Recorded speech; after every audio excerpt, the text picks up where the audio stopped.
اہل تقویٰ کی صورت بنا لیجئے، اہل تقویٰ کی صورت بنا لیجئے، نور سنت سے چہرہ سجا لیجئے، اہل تقویٰ کی صورت بنا لیجئے۔ صاحب مکاشفہ صحابی تھے۔ جب حضرت ساریہ کو نہامند بھیجا جنگ کے لیے، جنگ جاری تھی، اچانک ساریہ جو ہے پہاڑ کے حصے سے غافل ہو گئے۔ حضرت عمر یہاں مدینہ شریف میں خطبہ دے رہے، اسی حال میں کشف ہوا کہ دشمن آ کے ایک دم پہاڑ کے دامن میں چھپ گیا۔ فرماتے ہیں یا ساریۃ الجبل، یا ساریۃ الجبل، سینکڑوں میل کے فاصلے پر یہ اعلان ہو رہا، اور وہاں حضرت ساریہ نے آواز سن لی جو عمر کی آواز ہے۔ وہ چوکنے ہو گئے۔ دشمن چھپا ہوا تھا کہ جب یہ لشکر اس طرف کو گھومے گا تو ہم ٹوٹ پڑیں گے۔ اب دشمن گھوما، لشکر گھوما، لیکن چوکنا، ادھر دیکھ رہے ادھر دیکھ رہے ہیں، تو دشمن سمجھ گیا کہ اب ان سے چھیڑ چھاڑ کرنا اپنی موت کو بلانا ہے۔ کوئی نہیں آیا۔ یہ ہے حضرت ساریہ رضی اللہ عنہ۔ یا ساریۃ الجبل، اے ساریہ ڈر جبل سے، احذر الجبل۔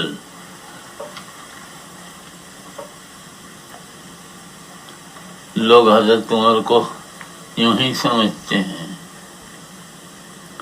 علی کو بہت زیادہ شیعہ بڑھاتے ہیں۔ اس میں کوئی شک نہیں کہ علی صحابی ہیں، چوتھے نمبر کے خلیفہ ہیں اور حضور کے داماد ہیں، لیکن عمر کی شان اور ہے۔ تو زندہ ایک دم حضرت عمر کی برکت ہمارے استاد مولانا حنیف فیض آبادی تھے رحمۃ اللہ علیہ۔ وسیقہ اسکول فیض آباد میں ہے۔ مولانا اس وقت 17 سال کے تھے یا 18 کے، پڑھتے تھے۔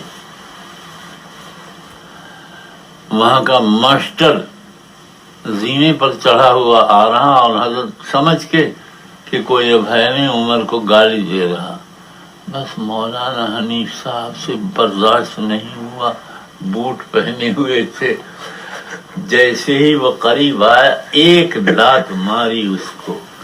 اب وہ چھٹک کے وہ گرا، اور وہ دم علاقہ شیعہ، استاد شیعہ، مدرسہ شیعہ۔ اس نے کلکٹر کے ہاں درخواست دی جو عیسائی تھا۔ اس وقت مسلمانوں بے انتہا اضطراب ہو گیا۔ ایک بزرگ تھے حضرت شاہ نیازاں صاحب ان کے ہاں دوڑے ہوئے گئے کہ حضرت غضب ہو گیا ہے، اب کیا ہوگا؟ حضرت کچھ نہیں بولے، اللہ سے دعا کی ہوگی۔ مقدمہ گیا تو کلکٹر نے، یہ مولانا سے میں نے خود سنا ہے، میں ان کا شاگرد ہوں، پوچھا کہ تم نے کیوں مارا؟